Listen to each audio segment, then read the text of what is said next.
Hey, hope y'all survive the first exam. Kind of gives you an idea that you're going to see stuff in these videos that will help you on the exams, that will give you hints as to what you might see. This week we're going to talk about the functions and units of the police department. This is much more of an administrative idea, not a huge amount of controversy here, although there is some.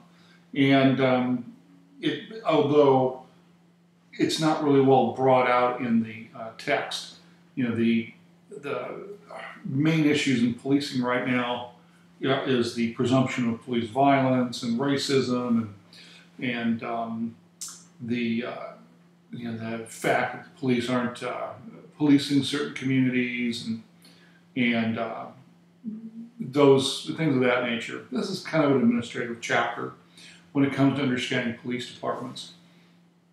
The first idea that you had is in the book is the idea of order maintenance. And we're going to talk a little bit about order maintenance and law enforcement in our assignment this week.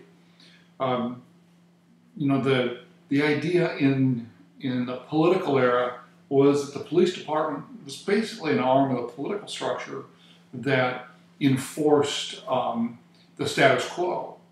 Not only the status quo in how people behaved, but also the status quo in the idea of who was going to be in power and keeping people in power. And at the end of the day, I hate that. I'm sorry I even use that. I apologize.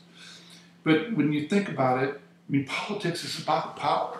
It's how the power of the party in power is going to maintain power, how the party that's not in power is going to get power, and then the use, the projection of that power in whatever the sphere of influence is for that political entity. Now the community era comes along, and one of the things that becomes a hallmark of the community era is this reduction in the fear of crime. Now, it's interesting that the framers of the community era, community model, aren't talking about the reduction in crime, but making people less fearful of crime. Yeah, boy, I just don't know about that. Maybe it's my kind of black and white view of the world, but that seems to me like, it's like Wizard of Oz, ignore the man behind the curtain kind of thing. So the next step is the concept of how a department is organized. One of the things that departments do is it became really popular in the early 2000s, late 1990s, early 2000s, of what's known as a mission, vision, value approach. First off, are mission statements. And a mission statement tells the reader what that particular organization is about. Now, many of you work in environments where you have a mission statement. It's probably in a nice poster or plaque, and it's stuck up on the wall as you come and go from your work. It's much the same with police departments. That mission statement I've included in the PowerPoint, some from a couple different agencies, and you'll see that they're pretty much the same, although one is so they're pretty much the same. They have the same kind of things in it. The next idea is a vision statement, and what a vision statement is, it tells people where the department wants to be, what it aspires to be. Again, I've included one from Pasadena PD, one from Torrance. Value statements, those are beliefs that an agency tries to pursue. And those can be looked at on the back wall of the police department, usually where people come and go. Here's the hard part. Here's the point of controversy with mission, vision, values, is often police departments don't follow that. They may have a structure of, of accountability, and that may be one of their values is accountability. But oftentimes it means holding one level accountable and not another level. So some people will really argue with this, but I think that's one of the downfalls of the mission, vision, value scheme is that it's not held, people aren't held accountable to it. It doesn't become part of the life of the department. The department that I worked at, we had a huge turnover in how we dealt with things like mission, vision, values, and new command staff and a whole new philosophical approach, and went from a, we're community policing approach to an approach that really tried to embrace community policing and bring the entire city together in the concept of community governance. So the mission, vision, values were something that was really new. And at a time, I mean, that was really important to us. What's important to y'all is if you're going to get hired by a police department or you're going to go through the hiring process, know their mission, vision, values. Because more than likely you will see it in some format, especially in the oral interview. They may ask you about, what values of the whatever police department are your personal values. That's one question I've seen a lot of. With the mission statement, what part of your life exemplifies a portion of the mission statement? So be prepared for questions on that. When you look at the overall structure of a department, it's very much this military approach, and that descends from Peel and how Peel organized the police departments. West Coast, the rank structure, is basically the police officer. You may have a field training officer that has one stripe or two stripes. You may have two stripers that will fill in for supervisors on particular calls or particular times when the supervisor isn't available. Three stripes, sergeant, supervisor. Generally, they will supervise a shift or an area in a patrol capacity during a particular time of day. And then you have sergeants that will run and be the first line supervisors for special areas, detectives. Many agencies break up detectives or investigation with different accountability, crimes against persons, crimes against children, property crimes, white collar, computer crimes, V&E, or VNI, sorry, VNI, vice narcotics intelligence. Those are all areas of investigation, supervised by one or more sergeants.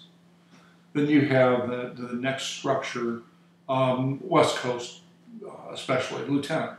And a lieutenant can or does supervise either an entire shift or an area of the department, like detectives. Or maybe it's another area which is a very administrative function, which is many agencies call it planning, research, and training. And they do long-term projects, they prepare a policy, they will also handle field training, academy stuff and then be the liaison with HR in the hiring process. It's kind of important to understand that deal. And then you have captains, or commanders, depending upon. West Coast kind of went to the commanders thing. kind of an effort, I think, to get away from some of that military organization. So they're not the commanders, but they have stars. And unfortunately, sometimes they move to commanders so that they could afford or affix a pay raise to certain people. Captains were making X dollars, but if they're a commander, boy, now they're going to make X plus 15%.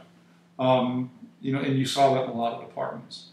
East Coast, you'll see that management rank or ranks above captains will continue in the military structure. You'll hear of majors, colonels, and then you'll hear of commissioners or chiefs.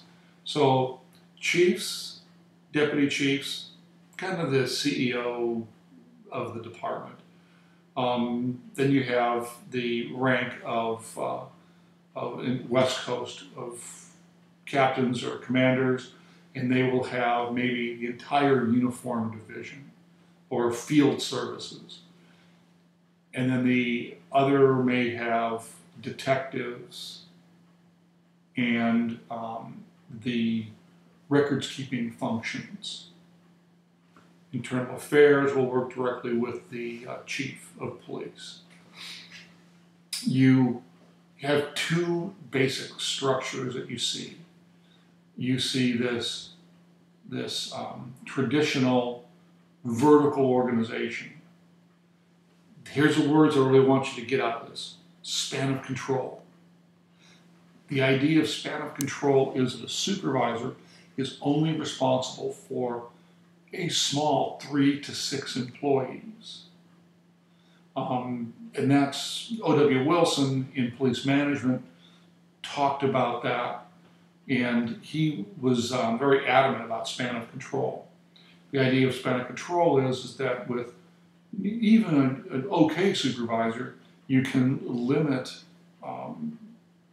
bad things from happening. You can limit corruption. You can limit, I believe the technical police term is shenanigans that occur. And you put somebody in a police car by themselves or with a partner for 8, 10, 12 hours a day with little supervision in an entire, in a city or an area, the potential for shenanigans exists. Think about your own workplace and the things that may or may not happen in your organization when owners aren't around or managers aren't around. I mean, it's not that much different police departments. Then the span of control will give this clear line of accountability. As a patrol officer, I work for this sergeant. This sergeant works for this lieutenant. This lieutenant works for this captain. And then the captain and everybody below him works for the chief. Really clear lines. Well, with community policing, people started to ask, why do we have all these middle managers? Why do we have all of these lieutenants? Wouldn't that be best served by maybe taking 3 lieutenant slots, adding a commander, and giving them more supervisorial responsibility, thus flattening the organization, meaning that there wasn't so many steps to get to the top. And then it also, the goal is to return the dollars spent for these lieutenants back to policing services and away from non-policing services. Lieutenants, commanders very rarely go in the field. They'll go in the field in a major call, a major incident, and very rarely do you see them involved in any kind of policing activities. They're all in for the administrative function. So that was the idea in community policing. However, there's kind of a swing back. Now in community policing, you break your city up into areas. So you may have university area would be around Cal State Long Beach. You may have Ocean, which is down by the beach. You may have another one for North Long Beach, and different areas. And then those are managed by a lieutenant as opposed to a captain. And they have 24-hour responsibility, not just shift responsibility. That's a flattening of the organization. Here's the down part, though. The hard part is you have officers reporting to a bunch of different people. So if an officer starts a call on swing shift, and maybe they work in the university area, but they get called into the ocean area to handle a call because of call service, calls for service, call level. So they go into the ocean area and they get involved in a big deal. It's their responsibility to figure out and report. Well, now they're reporting to another sergeant, or their area might not have a sergeant on that day of the week. So they report to a sergeant that actually spends most of their time in a different area. What I want you to get from this is that it can be a real shell game as to who's responsible for who. I would suggest the downside to this: money savings, people, would be more people in the field, good. Potential for shenanigans is great. And that's just because you don't have people that are responsible for things.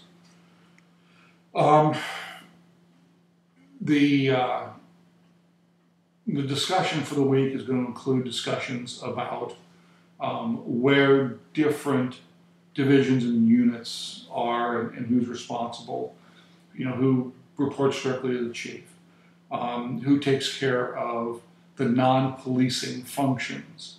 And those can be everything from how do you get gas in cars to where do you put stuff when you seize it.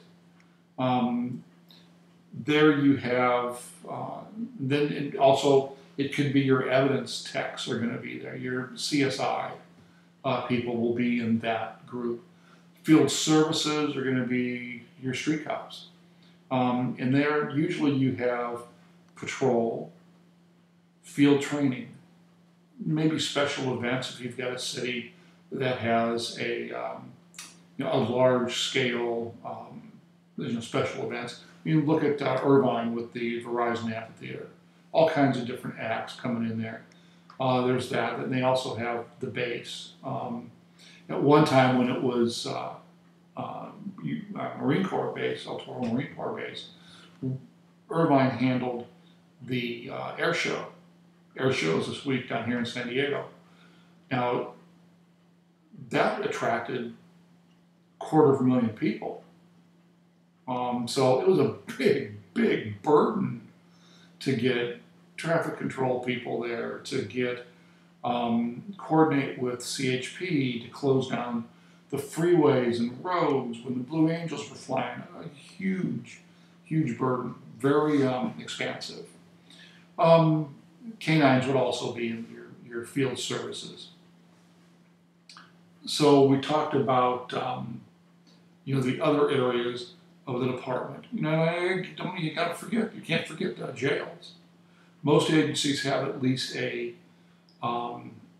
Class A, I believe, is the qualification, which is a temporary holding facility, meaning that somebody gets arrested, they come in, they maybe get booked there, and then they go off to county. They're transported to county jail. Maybe they come in, they get booked, they stay there for a period of time, achieve some level of sobriety, and then get let go, released with a ticket so that they can appear in court. Perhaps they're brought there and they get interviewed. And so there'll be a discussion with them about whatever the issue is that has them in custody. Then another big area to think about is going to be where you're going to put SWAT. Who are you going to put SWAT under? And most agencies that have SWAT teams have what's known as a part-time team. And that part-time team works all throughout the department, All the members do, and they get together once a month for training. And some of the tasks that SWAT is asked to do, you can't train once a month. I mean, it takes a much higher level of training. And that's the secret. People say, well, why do the cops use SWAT for routine warrant services? Well, first off, they don't use them for routine warrant services.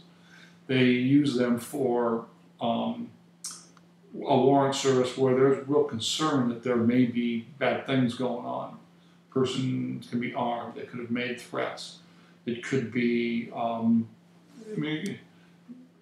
drug warrants are always sketchy as far as what you're going to find inside. And I've seen everything from people running around with handguns on the inside of a house to another warrant where you kick the door and you go inside. And the top of the stairs is a fully automatic pistol on a tripod pointed at the door. Fortunately, nobody was home.